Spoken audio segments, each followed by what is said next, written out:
Welcome, Santola Pace. All right, I want to read something to you today. It's a video that I took notes on, and I want to share this. These are different things that I took from out of the video over the period of the video. They kind of go together. They kind of don't. Through transforming ourselves, we transform the world. Through transforming the world, we transform ourselves. I love this next part. We are interdependent parts of a greater, all-embracing, whole and holy being. To realize this is to have an expansion of consciousness. The archetype of the wounded healer symbolizes a type of consciousness that can hold the seemingly mutually exclusive and contradictory opposites of being consciously aware of both our woundedness and our wholeness at the same time. The greatest and most important problems of life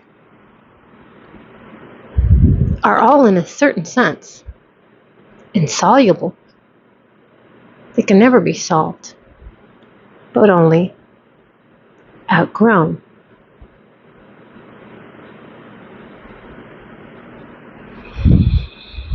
Matthias De Stefano says that we must understand in order to transcend, to move beyond.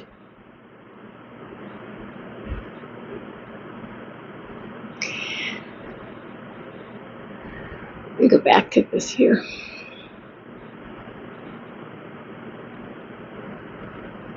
The archetype of the wounded healer. We're all that. All of us are the wounded healer. I was thinking earlier, isn't it interesting how I was reminded of this quote. It's from Tony Robbins. Change happens when the pain of staying the same is greater than the pain of change. And isn't it something how we have to be led into this suffering before we're like, okay. Show me the right way. Show me the way that makes it work, because I don't want this.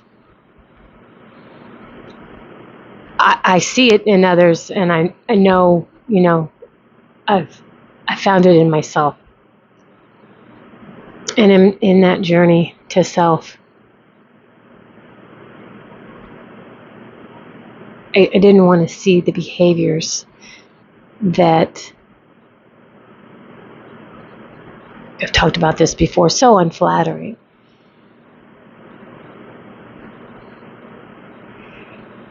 And in the process, because I spent several years in therapy, wonderful experience, totally healed my personality disorder and evolved my personality. As Joe Dispenza says, Dr. Dispenza says, your personality is your personal reality. So I had to look at parts of myself, and where I think for me, a big plus, going way back to a young child, I had such a sense of connection with the Creator. I knew that existed. I didn't quite, the veil wasn't lifted so much that I understand what I do now, or I'm aware of. Sorry about that. But so I was able to distinguish clearly that my value and my worth were not tied into my behavior. And that's really relevant because that's where we'll run into the blame, complain from others who are lost as well, and then shame and guilt for ourselves. And I just wouldn't sit in that. I was like, okay, there's got to be a point of usefulness to looking at this in myself and then being responsible for it and forgiving myself. So that wounded healer, that's all of us. And that's why I'm here, to facilitate. It's the shadow work. It's the doula. It's the, okay, let's be that third party observer. Let's be really honest with ourselves. And to do that, we have to prep our mental space and we have to connect it with here so that we're loving and gentle, but honest. And that's difficult. So, I moved into that space of being the third party observer so that I could distinguish these behaviors from my true self. I could take responsibility for them and evolve my thoughts, my words, my actions, and change that personality and those issues, and then move into the recognition of the wholeness that you already are.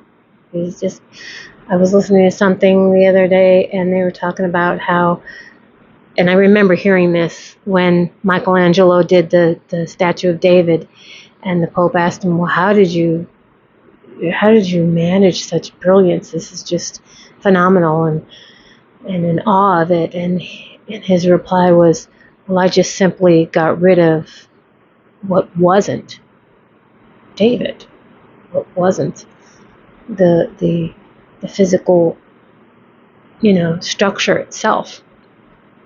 And so that's what we're doing on the mental realm, right?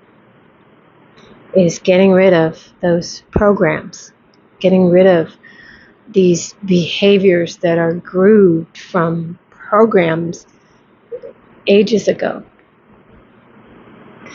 And this aspect of both our woundedness and our wholeness at the same time. We want to recognize our value and at the same time look at really unflattering aspects of that we've acquired along the way in this experience of whoever the role is that you're playing, right? Because we come here as souls, eternal, having this experience of this window in time.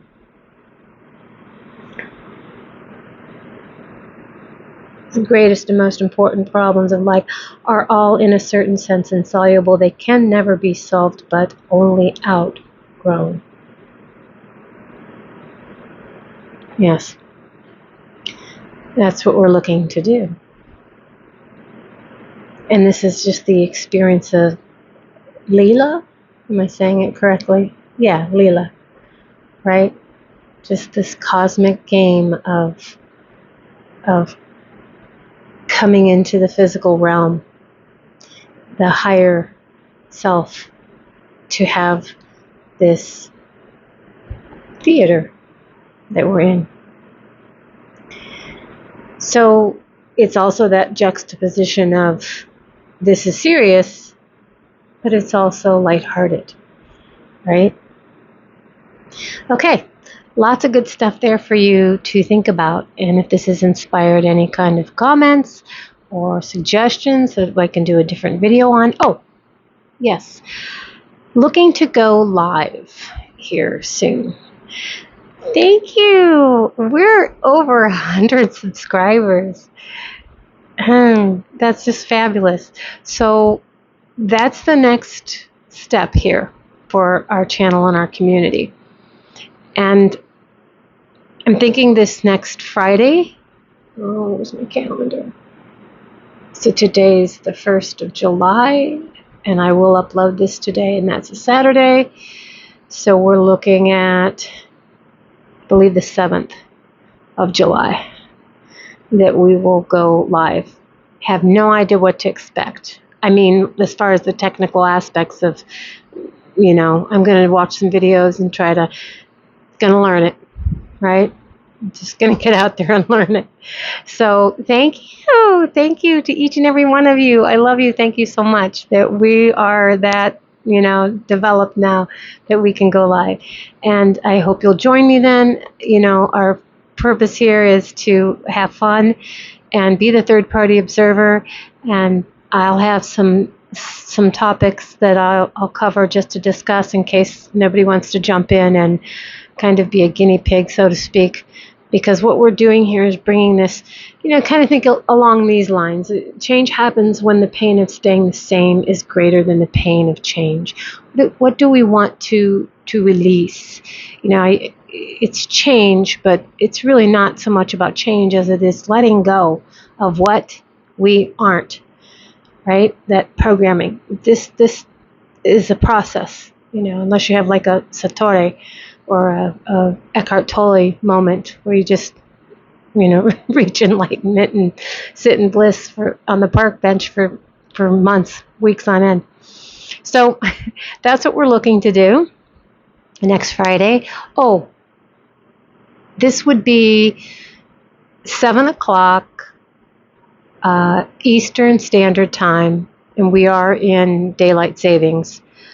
So whatever that translates, if you can look that up to whatever that translates for your time frame.